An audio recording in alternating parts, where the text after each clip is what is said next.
अस्सलाम वालेकुम D2 students. Exercise 3A revised updated 7th edition question number 6 और 7 जो एक्सरसाइज के लास्ट दो क्वेश्चन है वो करने जा रहे हैं। So let's start. स्लाइड की तरफ चलते हैं। क्वेश्चन नंबर 6 ये रहा आपके सामने। Saad buys 200 boxes of apples at पाक ₹300 पर बॉक्स, यानी साद ने 20 बॉक्सेस परचेज किए और एक बॉक्स की प्राइस है 300 पर बॉक्स, ठीक है। And each box contains 60 apples के, हर बॉक्स में 60 एप्पल्स हैं, ठीक है। आगे उसने क्वेश्चन में बताया कि find the selling price of each Apple, एक एप्पल यानी पर एप्पल की प्राइस फाइंड करनी है if he earns 80% profit on the cost price, यानी साद ने 300 पर बॉक्स के हिसाब से 200 बॉक्सेस खरीदे हैं। ईच बॉक्स में 60 एप्पल्स हैं और उसमें से 10% एप्पल्स जो हैं वो रोटन हैं यानी गल सड़ गए हैं, जबकि उसने जब उसको बेचा है उन एप्पल्स को पर एप्पल उसको सेलिंग प्राइस जो दी हुई है वो 80% प्रॉफिट के साथ कैलकुलेट करनी है। तो ये हमारा क्वेश्चन था, यानी अब इसको हम सॉल्व करते हैं। सबसे पहले हम देखते हैं कि हमारे पास एप्पल्स इन ईच बॉक्स कितने, 60 एप्पल्स इन ईच बॉक्स हैं। So cost price of each box वो गिवन है पाक ₹300 के 300 रुपये का एक पैक या एक बॉक्स खरीदा है और एक बैग में या एक पैक में या एक बॉक्स में 60 एप्पल्स हैं और टोटल नंबर ऑफ बॉक्सेस जो हैं वो 200 हैं। ठीक हो गया। यानी सबसे पहले हमने देखना है कि कितने एप्पल्स हैं एक बॉक्स में, और एक बॉक्स की प्राइस कॉस्ट प्राइस दी हुई है 300 और एक बॉक्स में टोटल नंबर ऑफ बॉक्सेस उसने खरीदे हैं 200। तो सबसे पहले तो हम यहाँ से टोटल कॉस्ट प्राइस निकालेंगे, फिर हम देखेंगे कि उसको सेलिंग प्राइस क्या निकालनी है और पर बॉक्स के बाद पहले हम ईच एप्पल, क्योंकि हमने जो सेलिंग प्राइस निकालनी है वो ईच एप्पल की निकालनी है, पर एप्पल लिखा हुआ है तो पर एप्पल का मतलब है ईच एप्पल। तो इसका मतलब है जो हमारी टोटल कॉस्ट होगी उसको टोटल नंबर ऑफ यूनिट्स पे डिवाइड करके पहले पर यूनिट कॉस्ट निकालेंगे, फिर पर यूनिट सेलिंग प्राइस निकालेंगे और फिर उसके बाद आगे इसको सॉल्व करेंगे फर्दर। अब हम सबसे पहले देखते हैं कि जी नंबर ऑफ रोटन एप्पल्स कितने थे, यानी 10% उसमें से गल सड़ गए हैं। जब वो बेचेगा तो इसके उसकी कॉस्ट में से इसको हम माइनस कर देंगे। फिर परसेंटेज ऑफ प्रॉफिट निकालनी है, वो कितनी दी हुई है 80%, यानी जो हमने एप्पल्स परचेज किए हैं साथ ने 60 बॉक्स, एक बॉक्स में 60 एप्पल्स थे और एक बॉक्स की प्राइस थी PKR 300, जबकि 200 बॉक्सेस उसने खरीदे जिसमें से 10% जो एप्पल्स हैं वो रोटन या गले सड़े हुए निकले।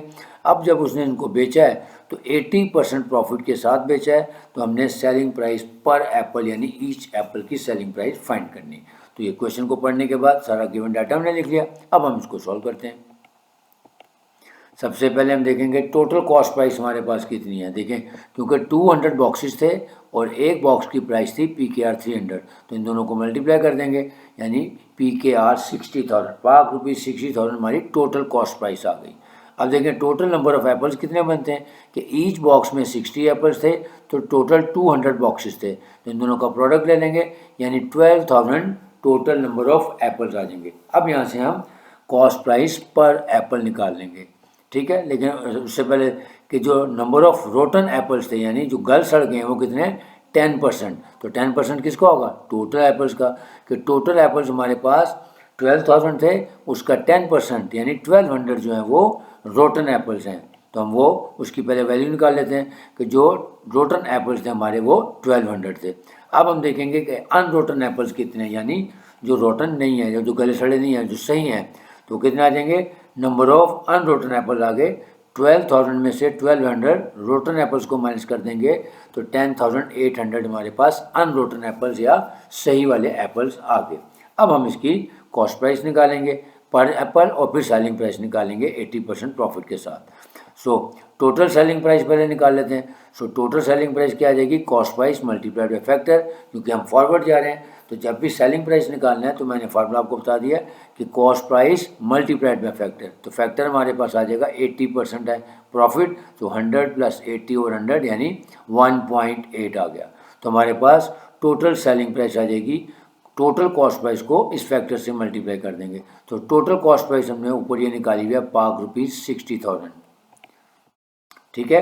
तो 60,000 मल्टीप्लाइड बाय 1.8 किया तो हमारे पास 1,08,000 आ गई, यानी पाक रुपीज़ 1,08,000 हमारे पास टोटल सेलिंग प्राइस आ गई इन 12,000 एप्पल्स की, क्योंकि इसमें परसेंटेज ऑफ प्रॉफिट शामिल थी।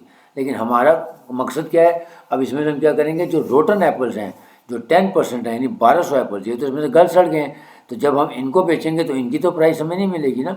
ठीक हो गया।